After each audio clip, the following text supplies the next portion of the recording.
cuando yo era chica, mi tía me dijo, te voy a contar una historia. Entonces empezó a contarme que en el pueblo existían dos mujeres que estaban enamoradas, pero que la gente pues evidentemente las señalaba, les decía que eso no estaba bien, y entonces ellas se fueron como a la orilla de una laguna y prometieron que iban a estar juntas como más allá de la muerte. Entonces, al prometerse esto, lo que hacen es como caminar hacia el más allá, y de repente un día en la población empezó a darse la flor de vainilla. Entonces la gente decía que eran esas mismas mujeres que se habían convertido ahora en una flor tan olorosa y tan particular. Y decía, y pues precisamente por eso es que la vainilla le da un sabor especial al pan, porque es el amor de dos mujeres.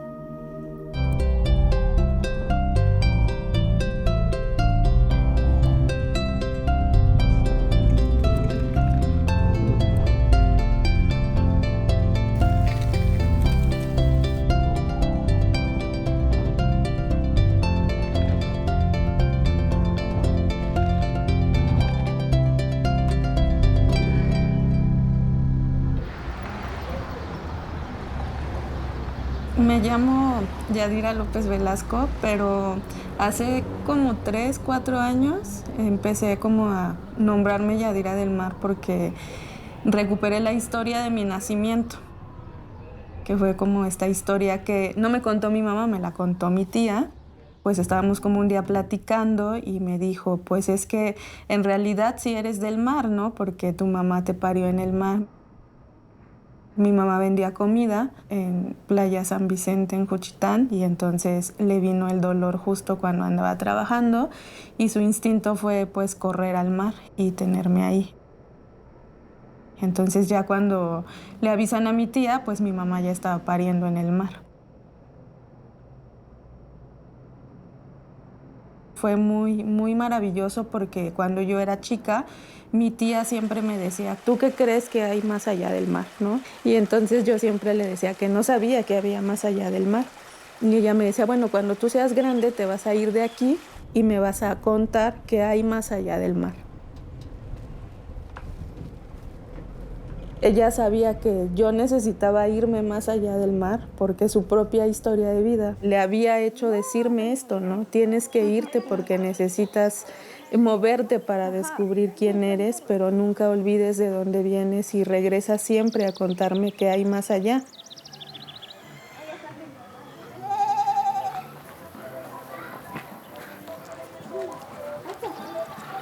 Tía, ¿cómo está, tía? Bien, mija, ¿y ustedes? También. Ándale, pues. ¿Mero salió para el campo? ¿Anda en el campo? Sí. Apenita se ve. Ah, bueno, Bien, ¿y ustedes? ahí está la... ¡Ven!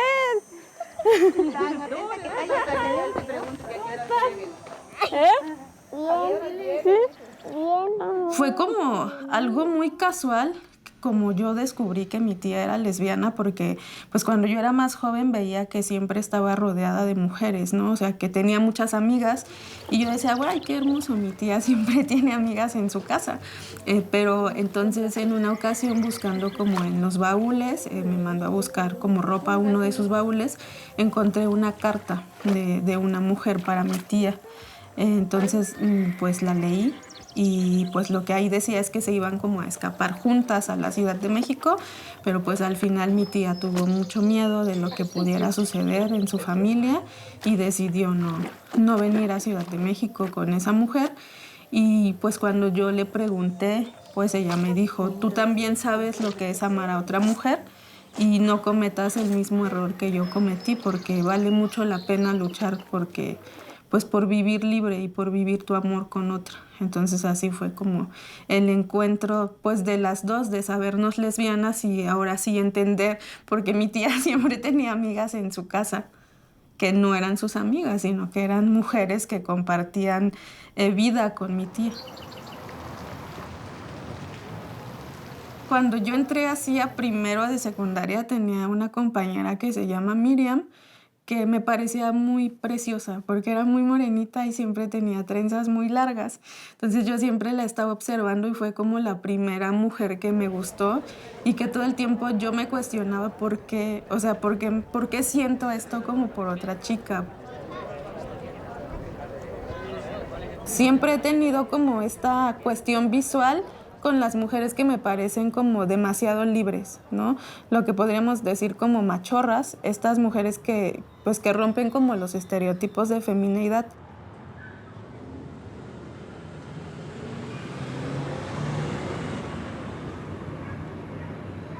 En la licenciatura, yo me acuerdo muy bien que metí una clase y tenía el nombre de un hombre, pero al estar esperándolo llegó una chica. Y lo primero que hicieron como los compañeros al salir, pues fue decir, es que la maestra es machorra, ¿no? 3 clases después nos dijo, parece que ustedes tienen un interés muy especial por mi vida privada, pero como lo personal es político, les quiero contar que soy feminista y soy lesbiana.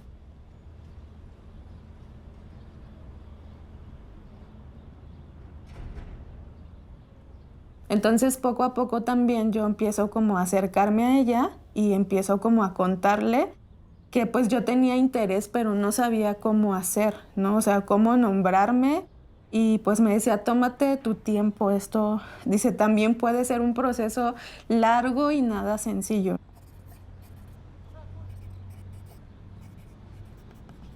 Creo que el peso más fuerte para mí en ese momento era la reacción de mi mamá, porque el vínculo que tengo con mi mamá es muy fuerte y es muy importante para mí. Entonces yo decía, tengo que calcular bien cómo voy a dar el siguiente paso y pues ese calcular todavía pues tardó como 4 años después de que yo empecé con los cuestionamientos y a envolverme del pensamiento feminista y de encontrarme con otras mujeres.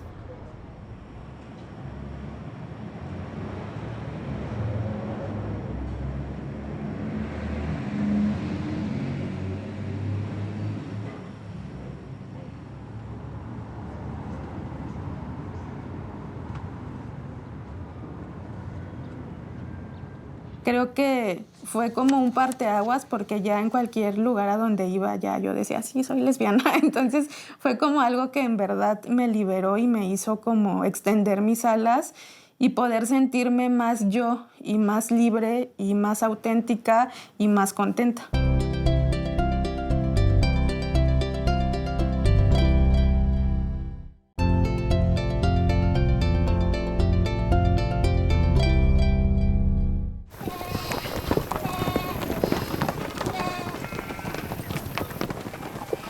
Aunque mucho se dice como que Juchitán es la cuna del matriarcado, pues no es. Apenas se están creando movimientos, sobre todo jóvenes, también de la mano del feminismo, que están tratando de, pues, de que se vea, ¿no? De que haya visibilidad para las lesbianas. Pero sí están marcados mucho como los roles sexuales, los hombres y las mujeres se dedican al bordado, los hombres a la pesca, o los hombres proveen la materia prima y las mujeres cocinan.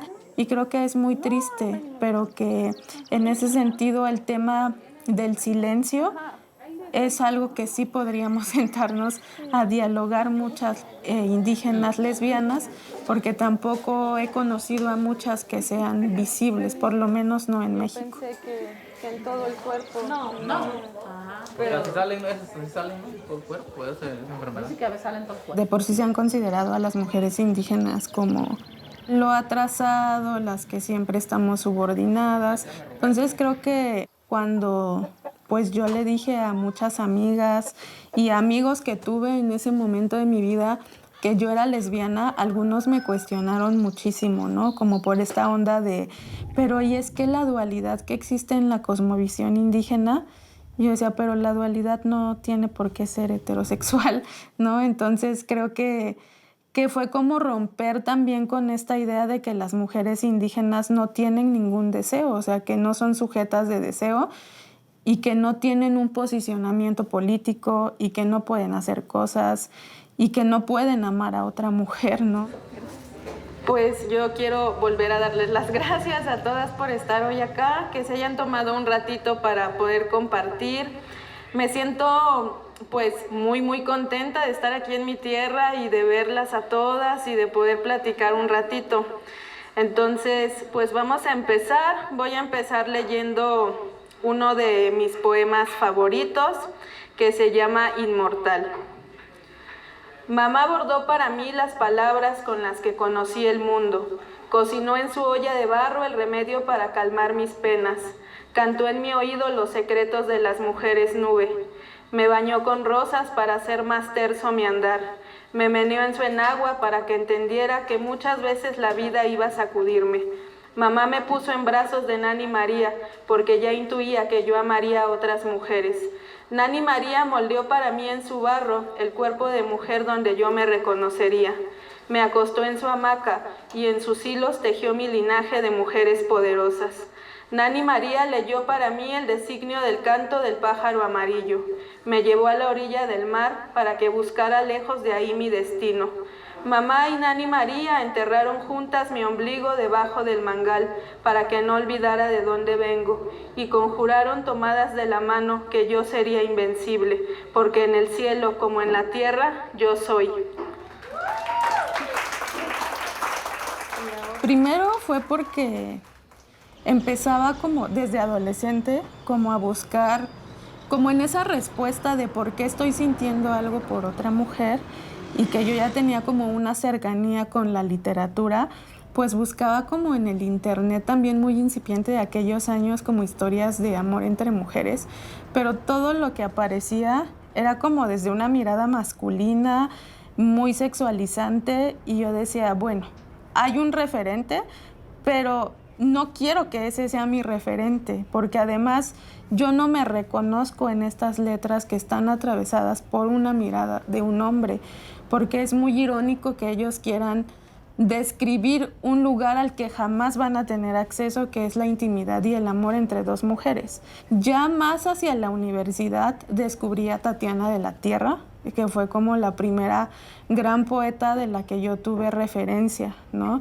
Y que además Tatiana tocaba temas que yo también he tocado en lo que escribo, que son los temas como de las machorras y del deseo entre dos mujeres.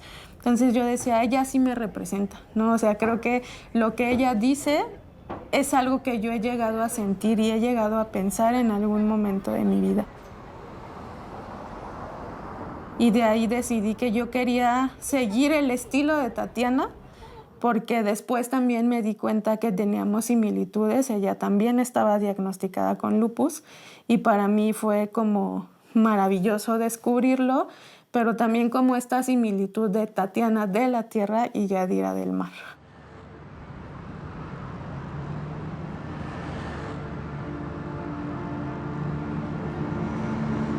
Yo no sabía, no sabía qué implicaba que te dijera un médico a los 22 años que tenías lupus, y fue como que cambió mi vida por completo, porque me dijo, es una enfermedad crónica, es una enfermedad autoinmune, tu sistema inmune se ataca a sí mismo, no sabemos por qué sucede esto. Entonces, pues el riesgo está ahí siempre y la vida ha cobrado otro ritmo para mí.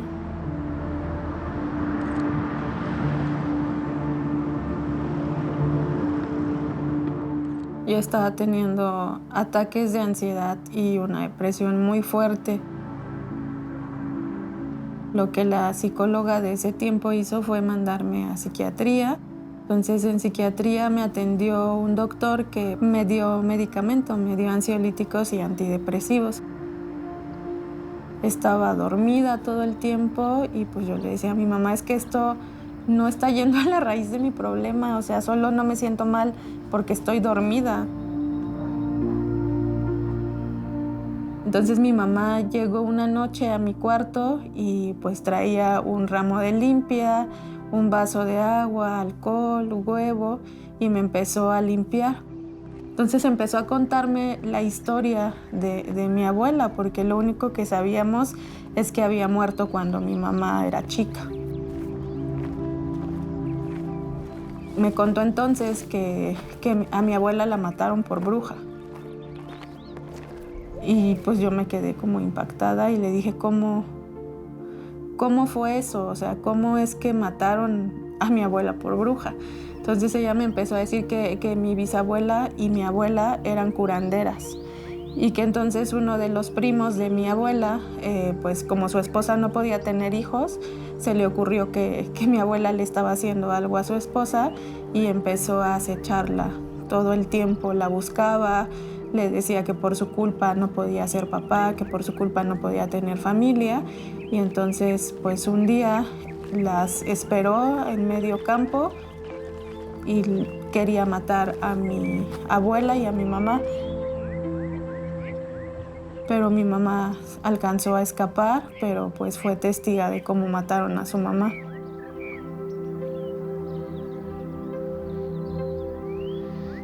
Le dio un machetazo en la cabeza.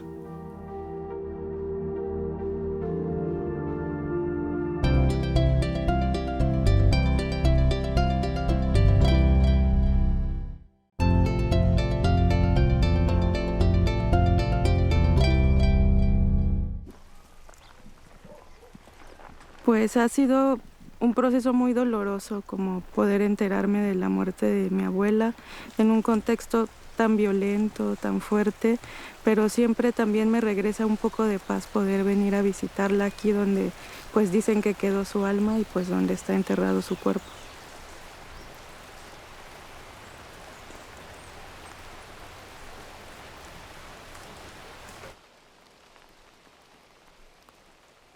Mi abuela tomó entre sus manos un manojo de ruda, sopló sobre mis hombros la tristeza, convirtió mi nostalgia en tardes asoleadas.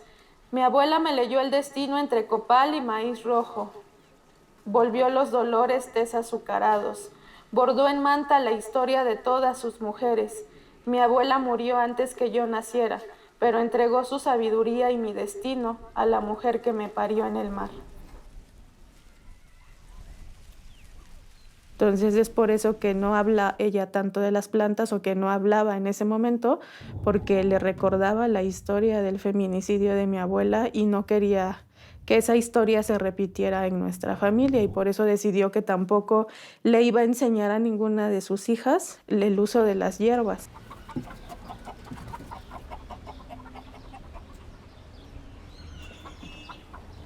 El fuerte de mi mamá es que ella es una cosa que se le denomina lectora de sueños.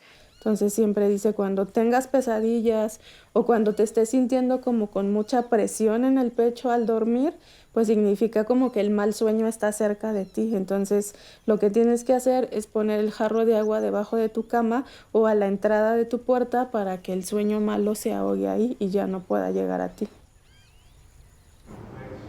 Una mujer de mi familia, no sé quién, le dijo que yo tenía el don de curar, entonces que me dejara aprender. Y mi mamá creo que se abrió más en ese sentido.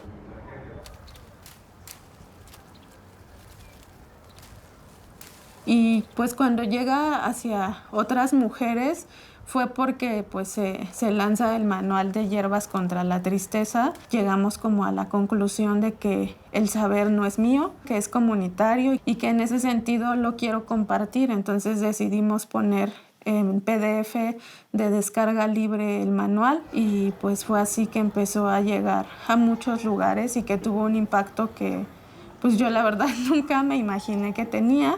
Pero creo que lo que más me gusta resaltar en el manual es como esta parte de recuperar la sabiduría de las mujeres de mi familia y del tema de la sanación comunitaria. A ver, fíjate las que no sirven, que estén amarillitas o así negritas como esta. Esa no. A ver, que tengan así manchitas, ¿no? Decir, claro, o sea, es que te ayuda a relajarte el té de manzanilla, pero te relajas el doble si te lo tomas con tus amigas, con tu mamá.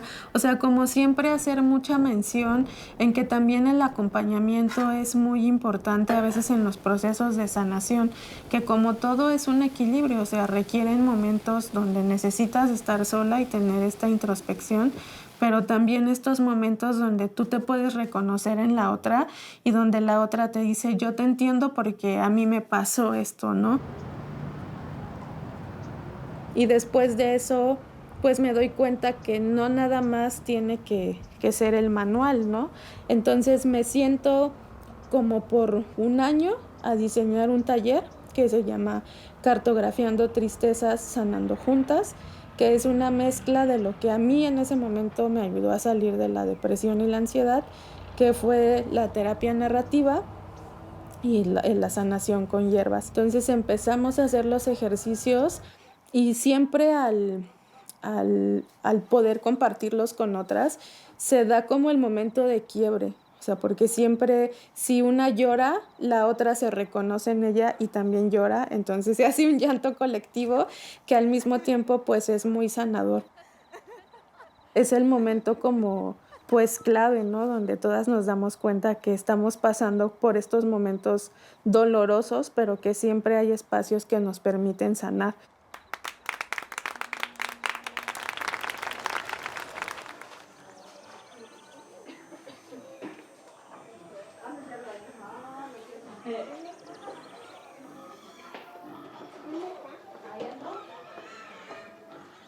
Entonces es por eso que creo que he tenido más énfasis en hablar como de esta sanación emocional, porque la cartografía corporal de la que habla mi taller tiene que ver justo con concebir el cuerpo como un territorio, como un mapa. Entonces, ¿dónde sientes, por ejemplo, una pregunta del taller es dónde sientes esta angustia que tienes en los momentos de ansiedad, ¿no? Y muchas mujeres me dicen, pues es que tengo una carga en los hombros o me empieza a doler mucho el estómago porque no hay una separación, es que vas toda junta, eres una.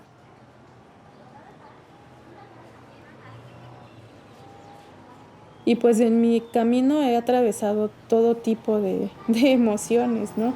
Justo es lo que me llevó como la tristeza a poder impulsar el taller, a poder impulsar el manual, pero sí creo que con el paso de los años he aprendido a procurar más los espacios alegres. Y eso también implica ciertas renuncias, ¿no? Y darte cuenta de que hay batallas que no vale la pena luchar, porque ahí no vas a encontrar nada más que el desgaste emocional, más que sentirte mal físicamente y que eso pues al sistema le beneficia, porque todo el tiempo nos quieren tristes y calladas.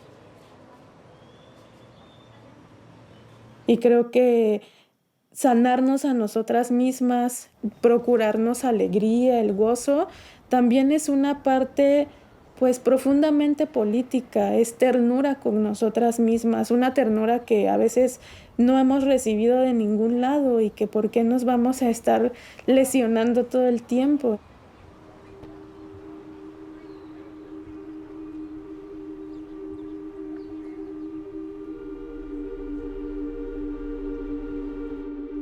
Aquí dice, el miedo no está invitado, es el fragmento de un poema de Rocío González, una poeta juchiteca también, que ella escribe este poema cuando la diagnostican con un tumor cerebral y pues como el completo es si he de morir, que sepa que el miedo no está invitado.